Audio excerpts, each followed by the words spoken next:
قرآن مجید سورہ لقمان کی آیت نمبر 17 ہے۔ حضرت لقمان اپنے بیٹے کو نصیحت کر رہے ہیں، باپ بیٹے کو نصیحت کر رہا تھا، باپ اپنے بیٹے کو سمجھا رہا تھا۔ میرے رب کریم کو باپ بیٹے کا سٹائل اتنا پسند آیا کہ اسے قرآن پاک میں بیان فرما دی ہے۔ کبھی باپ بیٹے کی گفتگو بھی کسی نے نقل کی ہے، باپ بیٹے کی گفتگو بھی کبھی کسی نے کتاب میں نوٹ کی ہے، لیکن مالک کو اتنا پسند آیا یارو، باتیں باپ بیٹے کی تھیں، اللہ نے قرآن پاک میں نازل فرما دی۔ یار اتنا خوبصورت تھا باپ بیٹے کا انداز تکلم دیکھیے، باپ بیٹے سے کہتا یا بنیا، اے میرے بیٹے، اے میرے اللہ، نہیں کیا او ادھر آئے نا یا بنیا، اے میرے، دیکھیں لفظوں کا حسن، اے میرے بیٹے۔ اپنے حق میں قائل نہیں کیا کہ میں بوڑھا ہو گیا ہوں، بڑی محنت کی، اب تو پیسے کمایا کر، مجھے دیا کر، تجھے نہیں پتا ماں باپ کی۔ ہم سارا دیہڑی یہی ڈیوٹی کرتے ہیں، سارا دن یہی کام ہے کہ میری قدر کر، باقی سب ٹھیک ہے۔ حضرت سیدنا لقمان اپنے بیٹے کو کیا کہتے یا بنیا اقم الصلاۃ، اے میرے بیٹے نماز قائم کر، نماز قائم کر، نماز قائم کر۔ نماز قائم کرنے کا معنی یہ کہ ظاہری آداب کے ساتھ بھی پڑھ، باطنی آداب کے ساتھ بھی پڑھ۔ اور پھر حضرت لقمان بیٹے کو بٹھا کے آگوش محبت میں پیغام دیتے ہیں، کہتے ہیں نماز قائم کر۔ اور پھر یہ نہیں کہا کہ تو اپنی قبر صحیح کر، تجھے کیا لگے دوست تیرے پڑھتے ہیں کہ نہیں پڑھتے، یہ نہیں فرمایا۔ فرمایا اقیم الصلاۃ، نماز پڑھ، وامر بالمعروف وانہا عن المنکر، پھر تو لوگوں کو بھلائی کا حکم دے اور برائی سے منع کر۔ یہ باپ اپنے بیٹے کو نصیحت کر رہا ہے، اور پھر پتہ ہے جب کوئی بھلائی کا حکم دے برائی سے منع کرے تو اسے تکلیف بھی آتی ہے۔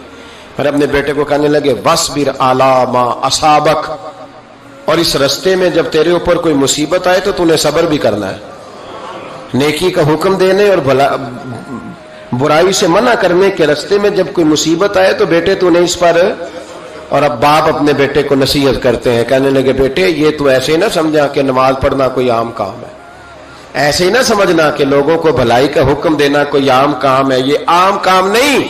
اِنَّ ذَلِكَ مِنْ عَزْمِ الْأُمُورِ، فرمایا یہ بڑے حوصلے والے کام ہیں، یہ بڑے حوصلے والے، بڑے ہمت والے کام ہیں جو میں تمہیں بتا رہا ہوں۔ باپ اپنے بیٹے کو یہ نصیحت کر رہا ہے۔ ملا جامی نے اس کو لکھا ہے، مولانا عبد الرحمان جامی کہتے ہیں سیدہ فاطمہ الزہرا کے پاس امام حسن اور حسین جب بھی جاتے تھے نا، بی بی صاحبہ یہ آیت پڑھ کے سناتی تھی، یہ آیت بی بی صاحبہ سناتی تھی کہ بیٹے نماز قائم رکھنی ہے، بھلائی کا حکم دینا ہے، برائی سے روکنا ہے، اور اس رستے میں جو مصیبت آئے گی اس پہ۔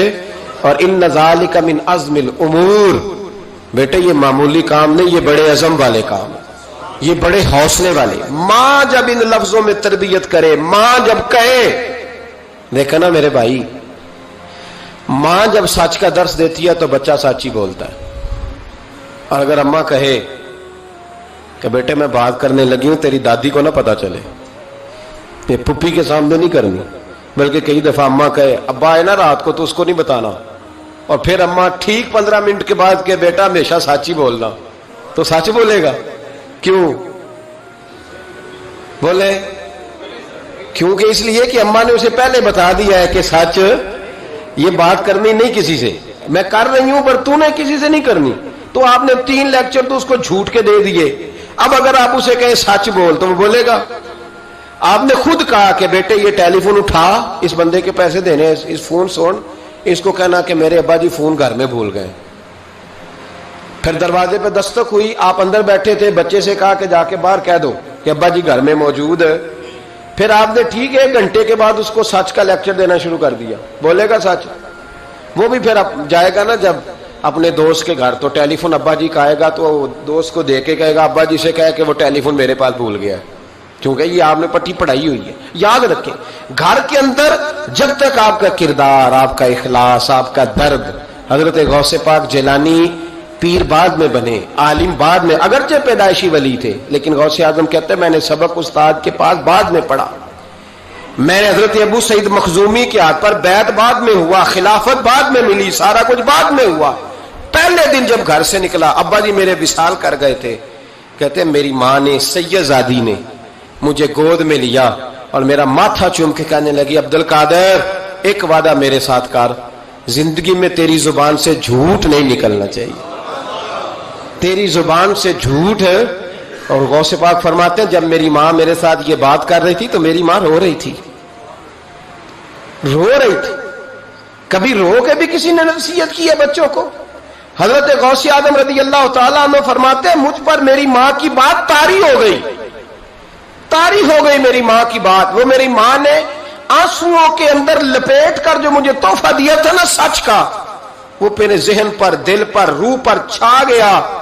اور ڈاکو جب لوٹنے آئے تو 100 دینار کپڑوں میں سلا ہوا تھا. وہ کبھی کسی نے ڈاکوؤں کو بھی بتایا کہ پیسے ہیں تو لے لو؟ یہاں تو شریعت بھی بڑی ساری گنجائش دیتی ہے کہ بچاؤ اپنا مال. لیکن غوث اعظم رضی اللہ تعالیٰ عنہ فرماتے ہیں ماں نے مجھے آنسوؤں میں لپیٹ کر دیا تھا، لپیٹ کر کے سچ بولنا ہے. تو مائیں عظیم ہو تو پھر بیٹے بھی عظیم ہی ہوتے ہیں. ماں عظیم ہو تو بیٹا بھی پھر عظیم ہی ہوتا ہے. لپیٹ کر سچ کا تحفہ دیا تھا. تو سیدنا غوث پاک فرماتے ہیں جب انہوں نے آ کے کہا نا کہ تیرے پاس کیا ہے، تو میں نے کہا 100 دینار ہے. اس نے جیبیں بھی کھولی، ہاتھ بھی کھولے، جوتے بھی اتارے، پگڑی بھی کھلوائی، کوئی شے نہ نکلی. تو کہتے ہیں وہ سردار کے پاس لے گیا، کہنے لگا سردار یہ عجیب بچہ ہے، کہتا ہے 100 دینار ہے، سارا ڈھونڈ لیا ملے نہیں، تو یہ جھوٹ بول رہا ہے. تو کہتے ہیں جب اس نے کہا نا جھوٹ بول رہا ہے، تو حضرت غوث اعظم کہتے ہیں مجھے جلال آیا، غصہ. میں نے کہا خبردار یہ بات نہ میرے ساتھ آج کے بعد کرنا، میں جھوٹ نہیں بولتا، یہ میرے قریب نہیں آ سکتا، خبردار. یہاں بچوں کو غصہ تب آتا ہے جب مرضی کا برگر نہ ملے. غوث اعظم کو غصہ کب آیا؟ خبردار سارا کچھ کر، آج کے بعد یہ لفظ نہ کہنا میں جھوٹ بولتا ہوں. عبد القادر جھوٹ نہیں بول سکتا، ہو ہی نہیں سکتا. اس نے کہا پھر بتا پیسے کدھر ہیں؟ تو حضرت غوث اعظم نے بٹن کھولے اور الٹ کر کے کرتا کہنے لگے میری ماں نے سیے تھے. 12 سال کے غوث پاک، یہ ایک روایت ہے 14 سال.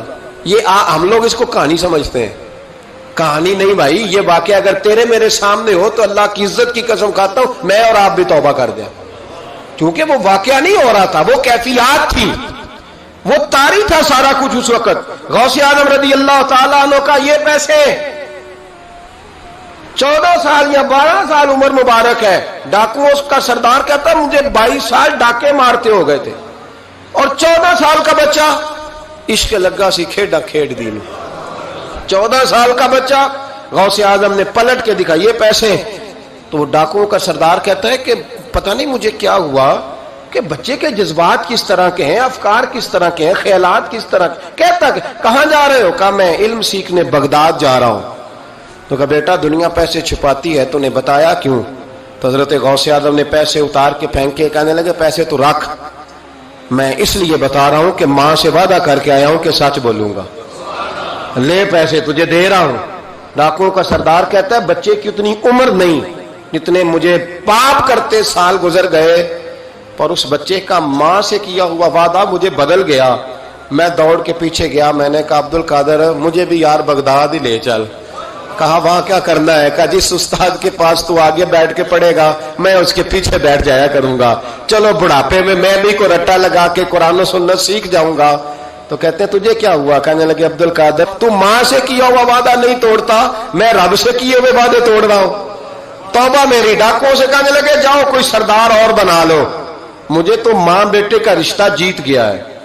یہ ماں بیٹے کا رشتہ مجھے جیت کے لے گیا، میں جیت گیا ماں بیٹے کے رشتے میں، یہ مجھے فتح کر گئے، تم کوئی اور سردار بنا لو. تو 22-23 ڈاکو تھے، پیچھے آ کے بیٹھ کہنے لگے سردار اگر گناہ اکٹھے کیے ہیں تو نیکیوں میں اکیلا تو نہ چھوڑ.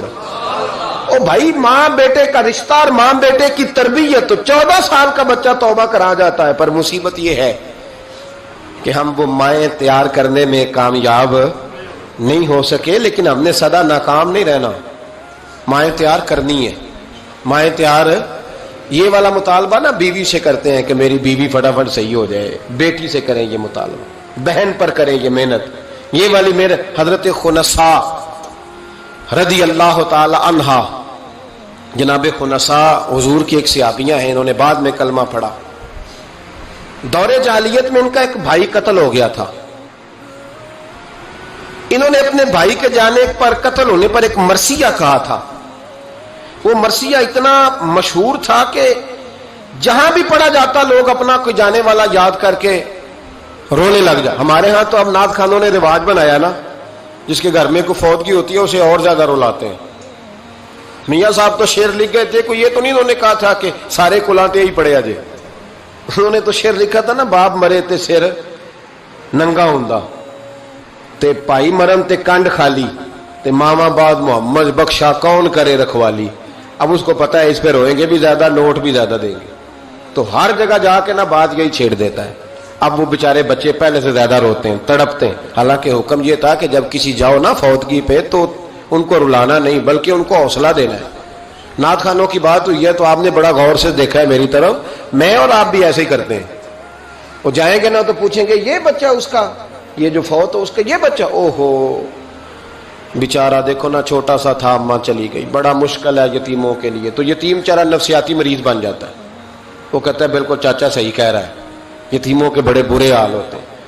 اس طرح کر کے ہم نفسیات کمزور کرتے ہیں بچوں کی. حالانکہ بتانا چاہیے بیٹے فکر نہ کر, میرے نبی پاک بھی تو یتیم ہی پیدا ہوئے تھے نا, تو سارے یتیموں پر حضور کا سایہ ہے. بجائے حوصلے دینے کے ہم اور کمزور کرتے ہیں, اور زیادہ کمزور کرتے ہیں, اور زیادہ لوگوں کو تکلیف دیتے ہیں. تو قصیدہ جناب خنثیٰ رضی اللہ تعالیٰ عنہ کا بڑا مشہور تھا, عربی قصیدہ لکھا تھا انہوں نے. کسی کے ہاں بھی کوئی انتقال کر جاتا تو ان کا وہ عربی قصیدہ پڑھا جاتا, اور جب وہ قصیدہ پڑھا جاتا تو لوگ دھاڑے مار مار کے روتے, دھاڑے مار مار. حالانکہ رونا رلانا اتنا اہم کام نہیں جتنا کسی کے دل کو تسلی دے دینا اہم کام ہے. جتنا کسی کی اشک شوئی, اشک آنسو نکالنا تو جرم ہے, آنسو پوچھنا ثواب ہے. یہاں لوگ رلانے کی ڈیوٹی کرتے ہیں, آنسو پوچھنے کی ڈیوٹی نہیں کرتے. حضرت جناب سیدنا خنثیٰ رضی اللہ تعالیٰ عنہ, آپ کا وہ قصیدہ پڑھا جاتا, لوگ دھاڑے مار مار کے روتے. یہ وہی خنثیٰ تھیں کہ جنگ احد سے کچھ مہینے پہلے کلمہ پڑھ کے مسلمان ہو گئی. یہ وہ بی بی مشہور شاعرہ جن کا قصیدہ رونے رلانے کے لیے پڑھا جاتا ہے. ان کے 4 بیٹے جوان تھے.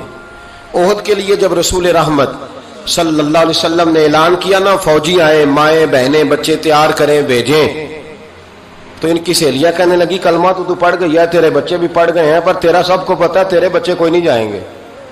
اس لیے کہ ایک بھائی کے جانے پر تو نے قصیدہ لکھا ہے تو آج تک پڑھا جا رہا ہے, تو 4 بچے کیسے تیرا نہیں جاتا. جناب خنثیٰ چوپ ہیں.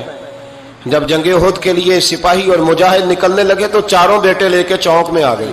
وہ بی بی جس کا رونا دھونا مشہور تھا, وہ اپنے بچوں کو چوک میں کھڑا کر کے آتی, ادھر دیکھو, قسم ہے مجھے اللہ کی عزت کی, میں نے تمہارے باپ کے ساتھ. یہ ماں لیکچر دے رہی ہے اور چوک میں دے رہی ہے تاکہ دنیا کو پتہ چل جائے. جناب خنثیٰ کا خطبہ مدینے کے چوک میں, کہنے لگی مجھے اللہ کی عزت کی قسم, میں نے جاہلیت کے زمانے میں بھی تمہارے باپ کے بستر کو کبھی ناپاک نہیں کیا, کبھی ناپاک نہیں کیا.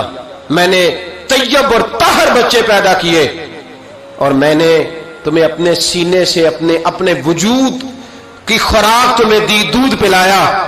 میرے بچوں, سارا زمانہ جانتا ہے کہ میں کسی کی جدائی نہیں سہ سکتی.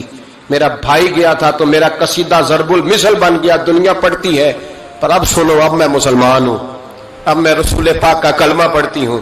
یاد رکھنا, جب میدان میں تیر چلے نا اور تلواریں چمکے اور نیزے برسے تو سب سے پہلے زخم میرے بچوں کو آنے چاہیے. بچوں کی تربیت ماں کر رہی ہے, پہلا زخم تمہیں لگے. اور پھر کہنے لگی اگر میرا دودھ پیے نا تو پھر یاد رکھنا کوئی ایک تیر بھی تمہاری پشت پہ نہیں ہونا چاہیے. جتنے بھی کھانا سینے پہ کھا کے آنا. کوئی مجھے یہ نہ کہے تیرے بچے بھاگ گئے تھے اور پشت پہ انہوں نے تلواریں کھائی اور زخم کھائے, اور لوگ خبردار سینے پہ تیر کھانا, خبردار جرأت کا مظاہرہ کرنا. یہ خطبہ دے کے جناب خنثیٰ اندر چلی گئیں. لوگ کہتے ہیں حیران رہ گئے. مزے کی بات یہ تھی, پھر بھی بیبیاں کہنے لگی خطبہ تو دے دیا ہے, دعا کرو اس کا کوئی بچہ شہید نہ ہو جائے. بڑے سخت قصیدے لکھتی ہے, شہید نہ ہو جائے, دعا کرو. لیکن اللہ بڑا ہی بے نیاز ہے, ان کے 4 بچے شہید ہو گئے. 4 18 زخم تھے بچوں کے پر, تھے سارے سینے پہ. 18 گھاؤ تھے تلواروں کے پر, سارے سینے پہ. میرے محبوب احد سے واپس آئے. او بھائی, 4 بیٹے جس ماں کے چلے گئے, اس ماں کو تسلی کون دے. جناب خنثیٰ کے کھڑی ہوئی تو صحابہ کہتے ہیں ہمارا خیال تھا کوئی درد والا شعر پڑے گی, رلا دے گی دنیا کو. لیکن میرے حبیب پاک نظر اٹھائی کا خنسا تجھے پتا ہوگا تیرے چاروں بیٹے شہید ہو گئے. کہنے لگی حضور یہی تو دکھ ہے. جب کہا نا یہی دکھ ہے تو کان کھڑے ہو گئے لوگوں. حضور یہی تو دکھ ہے, یہی تو پریشانی ہے. محبوب نے فرمایا کیا پریشانی ہے؟ کہنے لگی حضور یہی تو پریشانی ہے, میرے 4 تھے, دل کرتا ہے میرے 14 ہوتے. حضور یہی تو دکھ ہے, 4 تھے, دل کرتا ہے 400 ہوتا. 4 کروں تیرے نام پہ جان فدا, نہ بس ایک جان 2 جہاں فدا. سونیا میرا 2 جہاں سے بھی نہیں جی بھرا, میں کروں کیا کروڑوں جہاں نہیں. کہ حضور 4 تھے. اور پھر مسجد نبی آج بھی اس ماں کی جرت کی گواہ ہے کہ ماں پوچھنے لگی سونیا میں یہ نہیں پوچھنے آئی کہ میرا کوئی بچہ ہے کہ نہیں, یہ پوچھنے آئی ہوں کہ میرے بیٹوں نے کوئی پشت پہ زخم تو نہیں کھایا. حضور کوئی پشت پہ زخم تو نہیں کھایا میرے بچوں نے, کوئی پشت پہ زخم. تو رسول پاک نے فرمایا خنسا تیری جرت کو اللہ قبول فرمائے, تیرے بچوں نے جتنے بھی زخم کھائے ہیں سینوں پہ کھائے.